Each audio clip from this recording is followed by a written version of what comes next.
200 Shades of Grey in Astoria, 2011.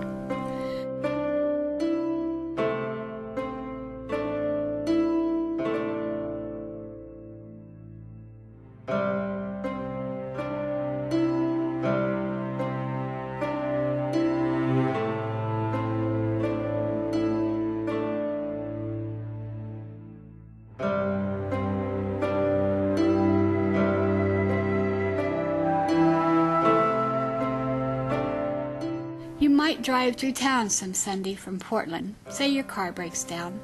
The last good beer you had was years ago. You walk steep Astoria streets, laid out by sturdy fens, past canneries that folded, past lumber mills that burned, past taverns that refuse to sink as long as Keno and unemployment keep them floating. The jail is new. The juvenile jail is on its way, and teenage mothers overcrowd the rain-streaked tenements of Bond Street.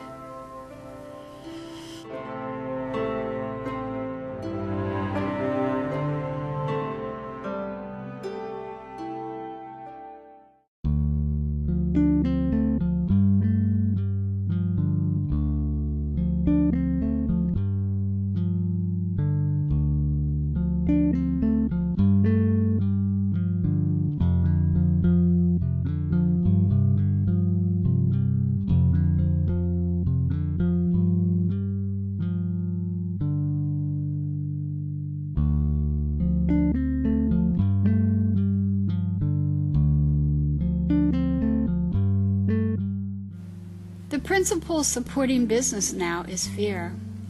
What happens when the chainsaws finally rust? What happens when the fishing fleets are blessed for the very last time? The union-built cannery teeters into the Columbia. The old condemned high school has finally closed its doors, while opium tunnels from Chinatown days funnel new drugs into town. In the oyster light of the labor temple, sons of cannery strikers drink Oli and shoot pool. Above them, elk heads watch in stupefied bliss. And Swedish women stare at photos of men holding salmon larger than their kids. A smile and a big blonde perm will get you anything in this town.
Isn't it time to go back?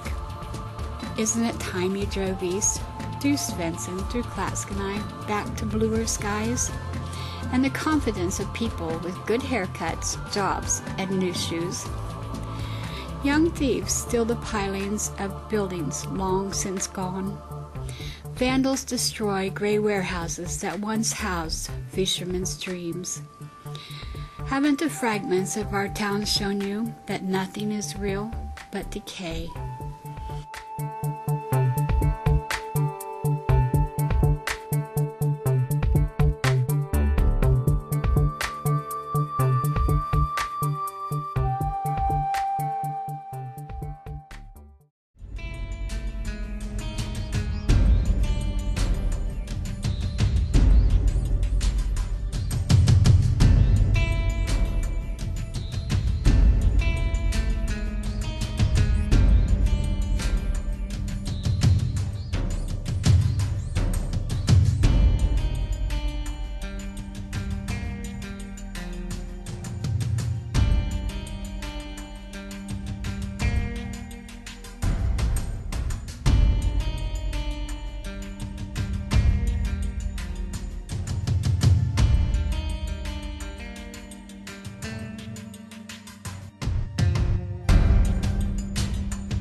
Thunderous rain pounded the tar-soaked planks of century-old piers, as seagulls cawed their nervous cries, dancing radically in the air above. Distant sea lions could be heard loud in song, and it was easy to envision them lounging lazily on the East End docks before mealtime came to lure them to the dark waters of the Columbia. Peering to the fog opposite to the west, I smiled as the day's cruise ship lazily slid into its mooring, casting long lines to the starboard before deploying vessels and dropping anchor. The gangways came out with a loud clatter, and embarking passengers jostled one another hastily, like children running for the play yard, each one eager to be the first, to walk where Lewis and Clark did. This day would be wonderful. I knew it because it was a cruise ship day. A rainy one, sure, but all cruise ship days were good. To Astoria. In my mind, I walked far and further along tiered blocks. Row upon row of historic homes perched high on clay shelves, hanging on like cliffhangers, came and went, folding quickly into my memories in the pattering rainwake left behind me. Soon, my aimlessness took me wearily to a riverside bench where I rested, and my eyelids drooped, lulled by the soft yet sonorous din of Astoria.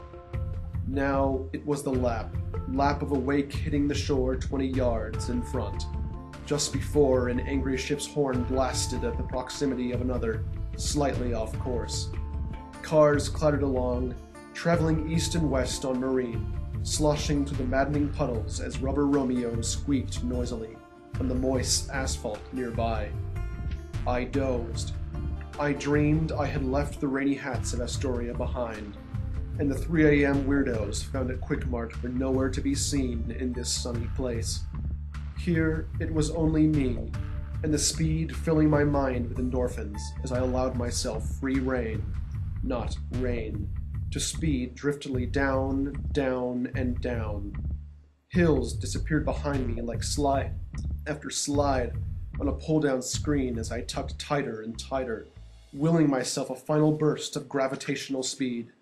And as the sky suddenly darkened and yellow lights came out of the fog in my wake, the throaty roar of a muscle car awakened me, as in my vision.